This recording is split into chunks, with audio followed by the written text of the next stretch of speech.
5व्या अध्यायामध्ये 1 ते 18 या वचनामध्ये एक घटना आहे। येशूने एका रोग्याला बरं केलेलं आहे, त्याच्याबद्दलचा हा वृत्तांत या ठिकाणी आहे। याच्यामधून आज प्रभू आपल्याशी काय बोलतो हे पाहण्याचा आपण प्रयत्न करू। वचन आपण प्रार्थनापूर्वक ऐकू। मी हा शास्त्र भाग वाचतो। जुनं शास्त्र आहे माझ्याकडे, ओल्ड व्हर्जन ज्याला म्हणतात। तुमच्याकडे एखादं वेगळे असते, थोडेफार शब्द वेगळे असते, पण काय हरकत नाही, तुम्ही लक्ष द्या। ज्यांच्या जवळ नाही त्यांनी पण लक्ष द्या। योहान कृष्ण सुवर्तमान याचा 5वा अध्याय 1 ते 18 ही वचने मी वाचतो। थोडासा मोठा शास्त्र भाग आहे, परंतु काही वचनासाठी आपण वेळ देऊ, हे महत्वाचं आहे। जास्त 5 मिनिटांपेक्षा कमी लागतील याला वाचायला। त्यानंतर यहुद्यांचा सण होता, तेव्हा येशू यरुशलेमास वर गेला। यरुशलेमात मेंढरे दाराजवळ एक तळे आहे, त्याला इब्री भाषेत बेतसदा म्हणतात। त्याजवळ 5 पडव्या आहेत, त्यामध्ये रोगी, आंधळे, लंगडे, लुळे यांचा मोठा समुदाय पडलेला असे। तो पाणी हलण्याची वाट पाहत असे, कारण की देवदूत वेळोवेळी तळ्यात उतरून पाणी हलवित असे, आणि पाणी हलविल्यानंतर प्रथम जो त्यात जाईल त्याला कोणताही रोग असला तरी तो बरा होत असे। तेथे 38 वर्षे दुखणेकरी असलेला कोणी एक मनुष्य होता। येशूने त्यास पडलेले पाहिले आणि त्याला तसे होऊन आता बहुत काळ लोटला आहे हे ओळखून त्याला म्हटले, तुला बरे होण्याची इच्छा आहे काय? त्या दुखणेकराने त्याला उत्तर दिले, म्हणजे येशूला उत्तर दिले, महाराज, पाणी उसळले असता मला तळ्यात सोडावास माझा कोणी मनुष्य नाही। मी जात आहे इतक्यात दुसरा कोणी माझ्या पुढे उतरतो। येशूने त्याला म्हटले, उठ, आपली बाज उचलून चालावयाला लाग। तेव्हा तो मनुष्य तत्काळ बरा झाला व आपली बाज उचलून चालू लागला। त्या दिवशी शाबात होता। यावरून यहुदी बरे झालेल्या त्या मनुष्याला म्हणाले, आज शाबात आहे, बाज उचलणे तुला योग्य नाही। त्याने त्याला उत्तर दिले, ज्याने मला बरे केले त्यानेच मला सांगितले की आपली बाज उचलून चाल। त्यांनी त्याला विचारले, आपली बाज उचलून चाल असे ज्याने तुला सांगितले तो मनुष्य कोण आहे? तो कोण आहे हे बरे झालेल्या त्या मनुष्याला ठाऊक नव्हते, कारण त्या ठिकाणी लोक समुदाय असल्यामुळे येशू निसटून गेला होता। त्यानंतर येशूने त्याला मंदिरात गाठून म्हटले, पहा, तू बरा झाला आहेस, आतापासून पाप करू नको, करशील तर तुझे पूर्वीपेक्षा अधिक वाईट होईल। त्या मनुष्याने जाऊन यहुद्यास सांगितले, ज्याने मला बरे केले तो येशू आहे। यामुळे यहुदी येशूच्या पाठीस लागले, कारण तो शाबात दिवशी अशी कामे करीत असे। येशूने त्यास उत्तर दिले, माझा पिता आजपर्यंत काम करीत आहे आणि मीही काम करीत आहे। यामुळे तर यहुद्यांनी त्याला जीवे मारावयाची अधिकच खटपट केली, कारण याने शाबात मोडला इतकेच नाही तर देवाला आपला पिता म्हणून स्वतःला देवा समान केले। प्रार्थना करू 2 शब्दाची। प्रिय प्रभू देवा, आज सकाळी ह्या पवित्र मंदिरामध्ये आम्ही सर्व तुझ्या समोर आहोत। लीन आणि नम्र अंतकरणाने प्रभू आम्ही तुझं वचन ग्रहण करण्यासाठी तुझ्या समोर आहोत। तू आमचं सहाय्य कर। सर्व अडखळण करणाऱ्या गोष्टी, भटकणारे विचार, आवाज प्रभू तू बंद कर आणि आमचे कान तुझ्या वाणीकडे लागू दे, आणि तू आमच्याशी काय बोलत आहे हे समजून घेऊन त्याप्रमाणे वागण्यासाठी आज्ञा पालनाचा आत्मा देखील आम्हा सर्वांना तू दे, अशी आम्ही तुला विनंती करतो। प्रभू, ह्या तासाचा चालक मालक तू आहेस। पवित्र आत्मा देवा, तू जे हे वचन प्रेरित करून आमच्यापर्यंत दिलेलं आहे प्रभू, हे तू आमच्या प्रत्येकाच्या हृदयापर्यंत आज येऊन पोहोचव, अशी आम्ही तुला नम्र विनंती करतो। बोलणारा आणि ऐकणारा आम्ही दोघे तुझ्या हाती आहोत प्रभू, येशूच्या नावाने आमेन। प्रियानो, हा जो शास्त्र भाग आहे हा आपल्या सर्वांचा परिचयाचा, अनेकदा तुम्ही वाचला असेल, याच्यावर संदेशही ऐकले असतील, मननही केलं असेल. आज सकाळी हे देवाचं वचन असल्या कारणाने आपण पुन्हा एक त्याच्याकडे पाहणार आहोत. देवाचं वचन हे सदा जीवी आहे, ते रोज ताजं असतं, ते शिळं होत नाही. म्हणून कितीदा जरी आधी वाचलेला असलं, अभ्यास केलेला असला, तरी आज सकाळी आपण ते देवाचं वचन असल्या कारणाने मोकळ्या अंतकरणाने, उघड्या अंतकरणाने त्याच्यामध्ये माझ्यासाठी आज काय आहे हे पाहण्याचा आपण प्रयत्न करू. जर तशी धारणा असेल तर माझी खात्री आहे की देव आपल्या प्रत्येकाच्या हृदयाशी बोलल्याशिवाय राहणार नाही. आता वेळ बराच झालेला आहे. मला किती वेळ आहे पाहायचं? अर्धा तास, पाऊण तास म्हणतात, पण मी जितक्या लवकर मला आटोपता येईल तितकं मी आटोपण्याचा प्रयत्न करीन. पियानो हा वेळ जो आहे आपला देवासाठी आहे, देवाच्या वचनासाठी आहे. आणि म्हणून आज थोडासा विलंब लागलेला आहे वीज नसल्यामुळं. तर आपण धीराने बसू, पण वचनासाठी बसू, आपल्या स्वतःच्या आध्यात्मिक फायद्यासाठी बसू. बर, ह्या ठिकाणी हा जो वृत्तांत आहे हा येशू या धर्तीवर असताना एक घडलेला वृत्तांत आहे. या ठिकाणी यरुशलेम शहरामध्ये मेंढरे दरवाजाजवळ जो एक बेतसदा नावाचं तळ होतं, त्या तळ्याजवळ घडलेला हा प्रसंग आहे. शास्त्रात इथं सांगितलेलं आहे की जे सर्व आजारी, लंगडे, लुळे, पांगळे जे होते ते त्या ठिकाणी जमलेले होते. आणि त्यांची अशी एक धारणा होती की जेव्हा पाणी हलतं, ते असं त्यांचा समज होता की देवदूत येऊन ते पाणी हलवतात आणि जो पहिला त्याच्यामध्ये पडेल किंवा उडी मारेल तो बरा होत होता, अशी त्यांची धारणा होती. तर या ठिकाणी एक मनुष्य आहे पहा, तो तिथं 38 वर्षापासून आहे.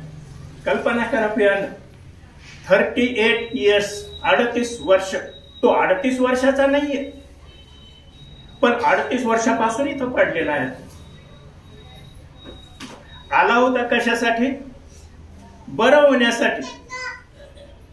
38 वर्ष, लांब 38 वर्ष. पुष्कळशे या ठिकाणी जे बसलेले ते 38 वर्षापर्यंत अजून आलेले पण नाही. फार प्रदीर्घ काळ आहे प्रियान. हा मनुष्य तिथं येऊन पडलेला आहे, अजून बरा झालेला नाही. बरं होण्याचं पाणी त्याच्या जवळच आहे तिथं, पण त्याचा काही एक फायदा याला अजून झालेला नाही. 38 वर्ष. कल्पना करा एक क्षणभर त्याची अवस्था. पांगळा आहे. आणि मग येशूने त्या ठिकाणी आल्यानंतर तो जाणून बुजून या मनुष्याकडे गेला. मला असं वाटतं हा सर्वात जास्त काळ तिथं राहिलेला किंवा राहणारा रोगी होता. त्याला काही हालता चालता येत नव्हतं स्वतःहून, अशी त्याची स्थिती होती. त्याचा नक्की आजार नाही, परंतु वर जर सांगितलेलं खरं आहे की तो तिथं रोगी, आंधळे, लंगडे, लुळे, तर हा लंगडा लुळा असावा, याला स्वतःहून हालता चालता येत नव्हतं. तिथं तो पडलेला आहे. आणि आता येशूने ओळखलं. त्याच्याकडे गेल्यानंतर 6व्या वचनामध्ये येशूने त्याला पडलेले पाहिले. देवाची स्तुती असो, ही देवाची कृपा आहे. जे लंगडे, लुळे, पांगळे, हेल्पलेस आहेत, काही स्वतःसाठी करू शकत नाही, दुसरं कोणी त्याच्यासाठी करू शकत नाही, त्याला येशूने पाहिलं. आणि तो ते नेहमी तशा रीतीने तो पाहतो. आणि त्याला तसे होऊन आता बहुत काळ लोटला आहे हे ओळखून, 38 वर्षाचा प्रदीर्घ काळ होऊन गेलेला आहे हे पाहून येशू त्याच्याशी बोलत आहे. आणि येशूने त्याला काय विचारलं?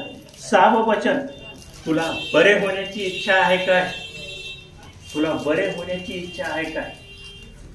वरवर पाहता आपल्याला हा फार विचित्र प्रश्न वाटतो नाही का? येशूने विचारलेला. अहो 38 वर्षापासून इथं बरं होण्यासाठी तो आलेला आहे आणि तुम्ही त्याला विचारतात तुला बरं होण्याची इच्छा आहे काय? पण प्रियांनो, इतका प्रदीर्घ काळ झालेला आहे आता की एखाद्या वेळेस हा मनुष्य मी इथं कशासाठी आलो होतो हे विसरला असेल. लंगडा पांगडा आहे, कोणतीच ऍक्टिव्हिटी त्या ठिकाणी नाही, कोणी बोलायला चालायला नाही, आणि अशा रीतीने पडून आहे. आणि म्हणून जणू काही त्यांनी त्याची ती दैन्यावस्थेचा स्वीकार करून घेतलेला, बस आता हेच माझं जीवन आहे. बरं होण्याचे स्वप्न सुरुवातीला असतील ते आता निघून गेलेले असतील, परंतु येशूला ठाऊक होतं तो काय करणार आहे. परंतु या मनुष्यामध्ये जोपर्यंत बरं होण्याची इच्छा जागृत होत नाही प्रियांनो, तोपर्यंत त्याची इच्छा नव्हती त्याला बरं करण्याची. तीच गोष्ट नेहमी खरी आहे प्रियांनो. आपल्यामध्ये खरोखर माझा रोग बरा व्हावा, फक्त शारीरिकच नाही, आध्यात्मिक रोग. कोणचा आहे आध्यात्मिक रोग? तुम्हाला माहित आहे कोणचा आहे आध्यात्मिक रोग? पापाचा. हे कधी विसरू नका. येशूने क्रूस खांबावरून कोणती प्रार्थना केली? पहिला शब्द, हे बाबा तू यांची क्षमा कर. कशाची? आमच्या पापांची क्षमा कर. तू क्षमा करण्यासाठी आला, तो क्षमा करण्यासाठी त्याने आपलं रक्त क्रूस खांबावर सांडलं. प्रियांनो, हे कधी विसरू देऊ नका. शारीरिक आरोग्य चांगलं आहे, महत्वाचं आहे आपल्याला, परंतु त्याच्यापेक्षा जो आध्यात्मिक रोग आहे पापाचा प्रियांनो, तो अधिक डेंजरस आहे, अधिक घातक तो आहे. फक्त या जीवनापुरताच नाही, परंतु याच्या नंतरचं जे जीवन आहे त्याच्यासाठी ते घातक आहे. तो त्याच्यासाठी आला. आपण ते पुढे पाहणार आहोत. परंतु या ठिकाणी या मनुष्यामध्ये ती इच्छा जागृत करण्याचा येशू प्रयत्न करत आहे. तुला बरं होण्याची इच्छा आहे का? आणि मग तो मनुष्य म्हणतो त्या ठिकाणी की महाराज, कितवं वचन आहे ते? 7वं वचन. त्या दुखणेकराने त्याला उत्तर दिले, महाराज, पाणी उसळले असता मला तळात सोडाव्यास माझा कोणी मनुष्य नाही. मी जात आहे इतक्यात दुसरा कोणीतरी समोर जातो माझ्या. अशा रीतीने ह्या मनुष्याची ही अतिशय केविलवाणी स्थिती झालेली आहे. त्याला कोणी मित्र नाही, त्याचे कोणी नातेवाईक त्या ठिकाणी नाही, त्याला कोणी मदत करणारा नाही, कोणाचं लक्ष त्याच्याकडे नाही. 38 वर्ष पडून आहे. त्याने कितीतरी एखाद्या वेळेस त्याच्या समोर बरे होऊन गेलेले लोक पाहिले असतील, परंतु तो स्वतः मात्र जसा आहे तसाच आहे. अशा रीतीने पडून आहे. फ्रेंडलेस, काही मित्र नाही,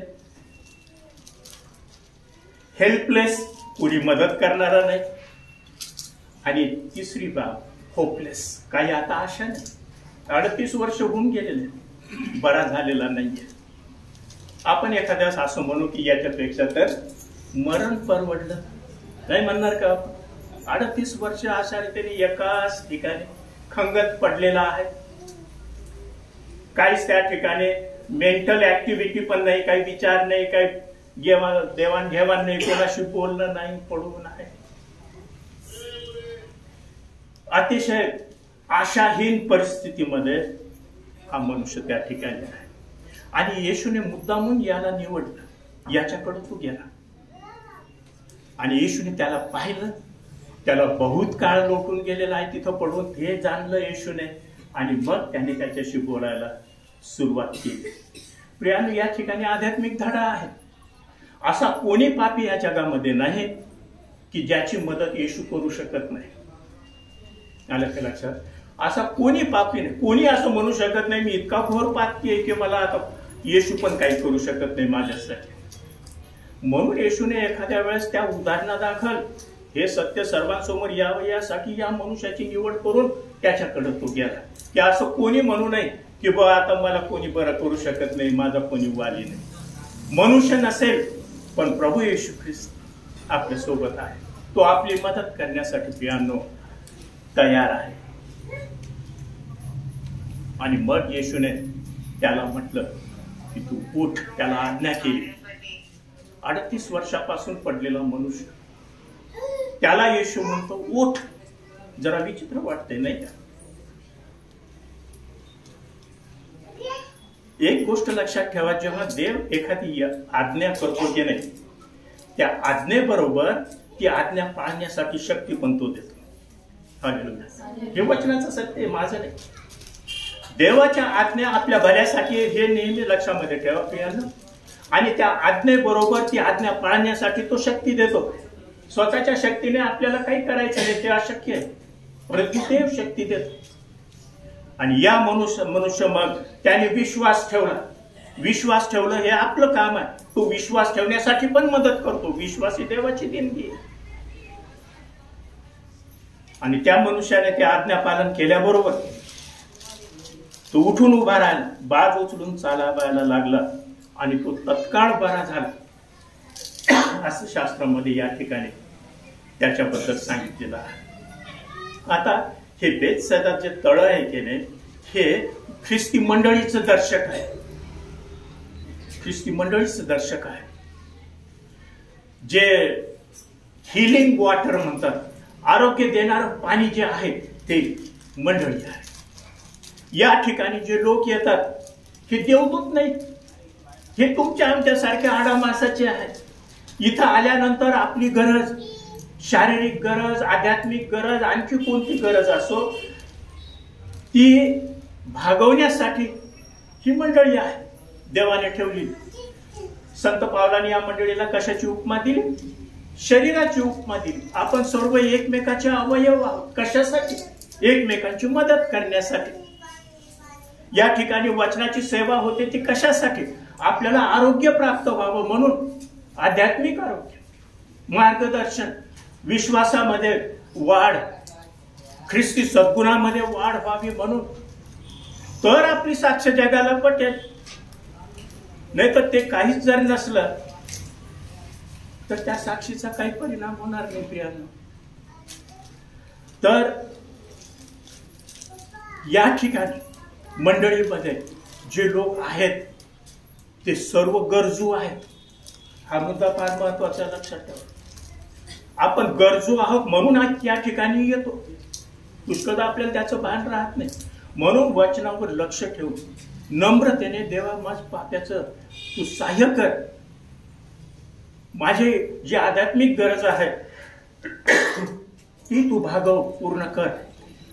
ह्या लीन आणि नम्र प्रार्थनेने, धारणेने जर आपण प्रभू समोर आलो प्रियांनो, तर देवाच्या आशीर्वादांना आपल्या जीवनामध्ये वाट मिळेल. नुसतं आरोग्य, रोग बरे होणं एवढ्यासाठी आपण येत नाही इथं या ठिकाणी. परंतु जो मुख्य प्रश्न आहे त्याच्याबद्दल मी सांगितलं तुम्हाला, आपल्या पापाचा प्रश्न. तर आता त्याच्यानंतर बरं झाल्यानंतर हा मनुष्य कुठं गेलेला आहे? मंदिरामध्ये गेलेला आहे. परंतु त्याच्या आधी जेव्हा त्याला बाज घेऊन चालताना पाहिलं या शास्त्री पुरुषी लोकांनी, त्यांनी काय म्हटलं त्याला? आज शाबात आहे, तुला बाज उचलून चालणे योग्य नाही. किती वाईट आत्मा हा आहे पहा. अरे हा पांगळा मनुष्य 38 वर्षापासून पडलेला, याला आरोग्य प्राप्त झालेला आहे, हा बरा झालेला आहे, याच्याबद्दल त्यांना काही घेणं देणं नाही, काही आनंद नाही मनामध्ये. पण तू नियम तोडला. आज शाबात आहे, तू कशाला बाज उचलून चालतो? याच्याकडे विचार. प्रियांनो, जग हे अशा प्रकारचं आहे. कोणत्याही आपल्याला घडलेल्या चांगल्या गोष्टीने त्यांना आनंद नाही.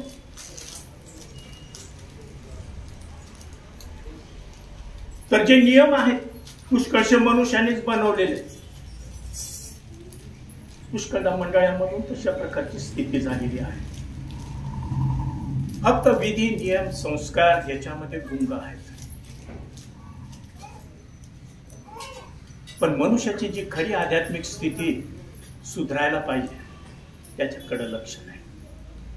त्या जे यहुदी पुढारी होते त्यांनी टीका केली आणि तुला कोणी सांगितलं बाज उचलून चालायला ते सांग, बस इथपर्यंतच. त्याच्या पुढे त्यांच्याजवळ काही नाही. दिवाळखोर आहेत. आध्यात्मिक रीतीने या मनुष्याची मदत करण्यासाठी त्यांच्याजवळ काही नाही. आज मंडळांची स्थिती प्रियांनो तशा प्रकारची झालेली आहे. मग काय होतं पहा तुम्ही. आता 14वं वचन, तो बरा झाला, येशूने त्याला बरं केलं, परंतु येशूची ओळख झाली नाही. हे लक्षात ठेवा, महत्वाचा मुद्दा आहे. त्याला कोणी बरं केले त्याला सांगता आलं नाही. चमत्कार झाला, आरोग्य मिळालं, पण त्या येशूचं नाव त्याला माहिती. मी त्याच्याकडे पुन्हा येणार आहे. मग 14वं वचन पहा. त्यानंतर येशूने त्याला मंदिरात गाठून म्हटले. फार सुंदर मराठी आहे या ठिकाणी. मंदिरात गाठून म्हटले. येशूला माहित होतं की आता हा बरा झाला असल्या कारणाने शाबात दिवशी हा मंदिरात जाणार आहे. 38 वर्ष त्याला जाता आलं नाही. हा जाणार आहे त्या ठिकाणी देवाची आराधना, भक्ती, उपकार, स्तुती करण्यासाठी, स्वतःला लोकांसमोर दाखवण्यासाठी. पण एक फार महत्वाचा मुद्दा आहे प्रियानो या ठिकाणी. येशूला जे त्याच्या जीवनामध्ये करायचं होतं ते अजून पूर्ण झालेलं नाही. तो शारीरिक आरोग्य मिळालं त्याला, परंतु येशूला माहित होतं की याच्याही पेक्षा एक फार मोठी गरज त्याची आहे. ती भागविल्या नाही गेली नाही तर याच्या बरं होण्याने याला काही फायदा नाही. म्हणून येशूने त्याचा शोध करून, मंदिरामध्ये शोध करून त्याला गाठून म्हटलं. म्हणजे जाणीवपूर्वक, जाणून बुजून येशू त्याचा शोध करीत शेवटी तो दिसला आणि येशूने त्याला पकडलं, त्याची भेट घेतली. आणि मग येशूने त्याला काय म्हटलं? तू बरा झाले आहेस. मग त्याने ओळखलं, अरे ह्यानेच मला बरं केलं. तू बरा झाला आहेस, आतापासून पाप करू नको. फार महत्वाचे शब्द आहेत प्रियानो, याच्याकडे आपण थोडा वेळ लक्ष देऊ. तू बरा झाला आहेस, इथून पुढे पाप करू नको. करशील तर तुझी स्थिती पूर्वीपेक्षा वाईट होईल. कल्पना कर, 38 वर्षापासून तो एकाच ठिकाणी खिळून पडलेला आहे आणि येशू त्याला असा म्हणतो की तू जर पाप केलं ना तर तुझी स्थिती त्या पहिल्याच्या स्थितीपेक्षा वाईट होईल. अहो, अशी कोणती स्थिती आहे की ती त्या स्थितीपेक्षा वाईट आहे? विचार करण्यासारखी गोष्ट आहे की नाही प्रियांना? आरोग्य प्राप्त झालं शारीरिक रीतीने, ठीक आहे, परंतु जोपर्यंत मला माझ्या पापाची जाणीव होत नाही, माझ्या पापाचा प्रश्न उपस्थित होत नाही प्रियांनो, तोपर्यंत ते बरं होण्याचा काही फायदा नाही. कधी कधी आरोग्याबरोबर काही डेंजर्स पण येतात आणि येशूने त्याला वॉर्निंग दिलेली या ठिकाणी. तू बरा झालेला आहेस, आता खिळून पडलेला होता त्या ठिकाणी, एकाच ठिकाणी, कुठं जाता येता येत नव्हतं, काही करता येत नव्हतं, परंतु आता तू पूर्ण बरा झालेला आहे, तुला आरोग्य प्राप्त झालेलं. पाप करू नको. शरीर हे जार कर्म करण्यासाठी दिलेलं नाही, पाप करण्यासाठी दिलेलं नाही. संत पौल म्हणतो की पवित्र आत्मा हे देवाचे मंदिर आहे. तुम्हाला माहित नाही का? करिंथीतील लोकांच्या मंडळीला तो म्हणत होता. आपलं शरीर हे देवाचं मंदिर आहे. ते पवित्र आणि शुद्ध राहिलं पाहिजे, त्याच्यातलं पाप निघून गेलं पाहिजे. येशूने त्याच्या समोर पापाचा प्रश्न उपस्थित केला, त्याला जाणीव करून दिली, पाप करू नको. पाप जे आहे हे इतकं भयानक आहे की या जगामध्ये मनुष्याची कितीही दैन्यावस्था, लाचारी जी आहे त्याच्यापेक्षा अधिक भयानक परिस्थितीमध्ये ते नेणार आहे. सार्वकालिक नरकामध्ये ते नेणार आहे. बंधू वगैरे, हे कधी आपण विसरू नये. म्हणून येशूने त्याची जाणून बुजवून भेट घेऊन त्याला सांगितलं, पाप करू नको. जोपर्यंत वैयक्तिक रीतीने आपण आपल्या पापाबद्दल विचार करत नाही प्रियांनो, तोपर्यंत आपण खरोखर देव प्रभू येशू ख्रिस्त ह्या जगामध्ये करायला जे आला होता ते माझ्या जीवनामध्ये झालेले असं म्हणू शकत नाही. प्रभू येशू ख्रिस्ताने जे कॅल्वरीच्या क्रूसखांबावर रक्त सांडलं ते तुमच्या आणि माझ्या पापांची क्षमा होण्यासाठी. येशूने तिथून प्रार्थना केली नाही क्रूसखांबावरून की देवा ह्या सर्वांना तू आरोग्य दे, सर्वांचे रोग तू बरे कर. तिने केली प्रार्थना. त्याने त्याच्याही पेक्षा जे अधिक महत्वाचं होतं प्रियांना, त्याच्याकडं त्याने तिथून त्याच्या शेवटल्या क्षणामध्ये जगाचं लक्ष वेधलं. हे बाबा तू यांची क्षमा कर. कोणाला क्षमेची गरज आहे प्रियांनो? आपल्या सर्वांना गरज आहे. कारण रोमकरसपत्र 3 अध्याय 23 वचन म्हणतं की सर्वांनी पाप केले आहे आणि काय झालेलं आहे, ते देवाच्या गौरवाला अंतरले आहे, देवापासून दूर केलेले आहे. जुन्या करारात म्हटलेलं आहे की तुझे पाप तुला भोगवेल, your sin will find you out. मनुष्याची ही पाप जी आहे ही भयंकर समस्या आहे प्रियांनो. आणि दुःखाने हे म्हणावं लागते की आज मंडळांमध्ये जे सर्व उपस्थित राहतात भक्तीला, त्या सर्वांच्या पापांची क्षमा झालेली नाही.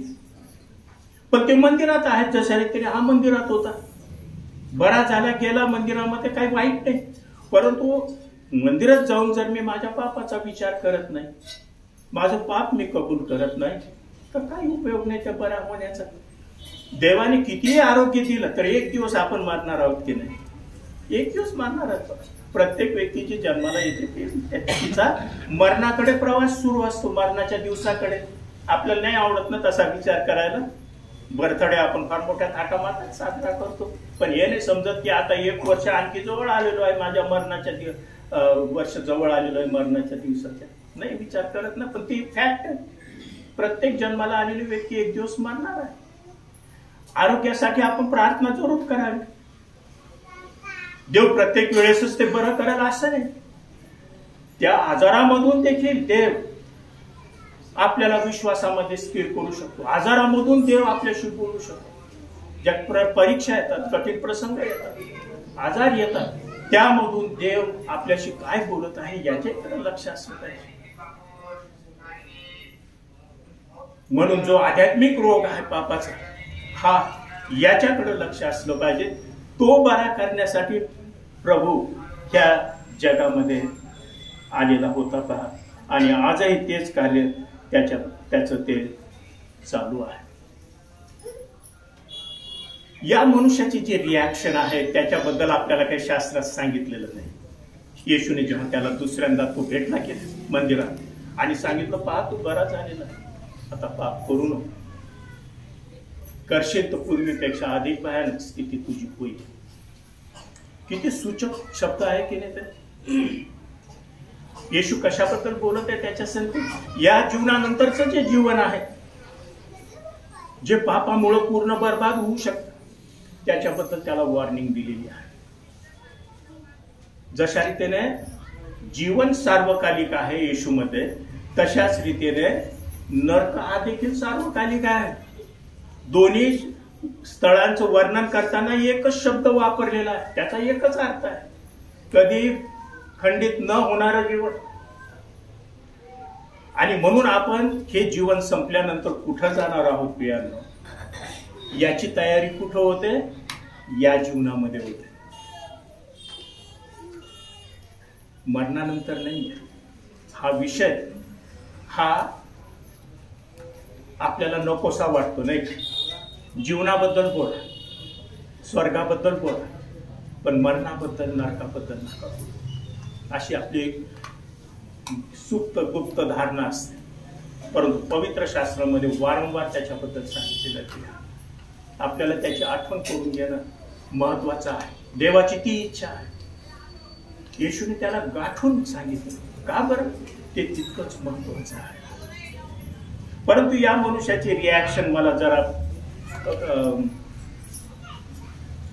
विचित्र वाटते म्हणा, किंवा जर प्रश्नार्थक आहे, क्वेश्चनेबल आहे. त्या मनुष्याने जाऊन यहुद्यास सांगितले, ज्याने मला बरे केले तो येशू आहे. त्यांच्या भीतीने तो त्यांच्याकडेच परत त्याचं नाव सांगतो येशू. अरे येशूने तुला जे सांगितलेलं त्याच्याबद्दल तू काय केलं? त्याचं काय झालं आपल्याला शास्त्रात नंतर सांगितलेलं नाही प्रियांनो. परंतु असं ना हो, ह्या मनुष्याच्या जीवनात जे झालं असेल असं मला वाटतं की त्याने, येशूने त्याला कटाक्षाने जाणून बुजून गाठून जे सांगितलं त्याचा या मनुष्यावर फारसा परिणाम झालेला दिसत. यहुद्यांकडे जाऊन सांगितलं, हा तर तो येशू आहे बरं का. परंतु येशूने त्याला ज्या गंभीर गोष्टींची जाणीव करून दिलेली होती त्याच्याबद्दल त्याने दखल घेतली असेल असं वाटत नाही त्याच्या रिॲक्शनवरून. आज मंडळांमध्ये प्रियांनो लोक तसेच आहेत, सर्वकडे आहेत. इथं असतील की नाही तुम्ही ठरवा. मी कोणाचा न्याय करत नाही, करू शकत नाही. न्याय करणारा तो आहे. परंतु आपल्या आत्म्याचं उद्धाराची सुवार्ता ऐकल्यानंतर आम्ही पापी आहोत, आमच्यासाठी प्रभू येशू ख्रिस्ताने त्या कॅल्व्हरीच्या क्रूस खांबावर प्राण दिला, त्याच्या रक्तामध्ये आम्हाला विजय आहे, पापांची मुक्ती आहे. ते गीत पण तुम्ही गायलं फार सुंदर. ह्याची जाणीव मला आहे का की त्या दुय्यम आहेत, झालं तर झालं, नाही तर नाही, अशा प्रकारची ॲटिट्यूड आहे का? प्रियांनो, आपण आपल्या पापाबद्दल जागरूक झाल्यानंतर आपल्याला काय करायचं आहे? पश्चाताप करायचा आहे. पापांची क्षमा होणं आवश्यक आहे. त्याच्यासाठी प्रभू येशू आला या जगात. परंतु ती क्षमा मागितल्याशिवाय नाही मिळत आपोआप सर्वांना. देवाच्या राज्यामध्ये लोक झुंडीच्या झुंडीने येत नाहीत, एक एक येतो. हे लक्षात ठेवा. जशा रीतीने तो पश्चाताप करेल, हे देवा मग पाप्यावर तू दया कर असं म्हणेल, देव त्याची प्रार्थना ऐकल्याशिवाय राहणार नाही. एक देवाचे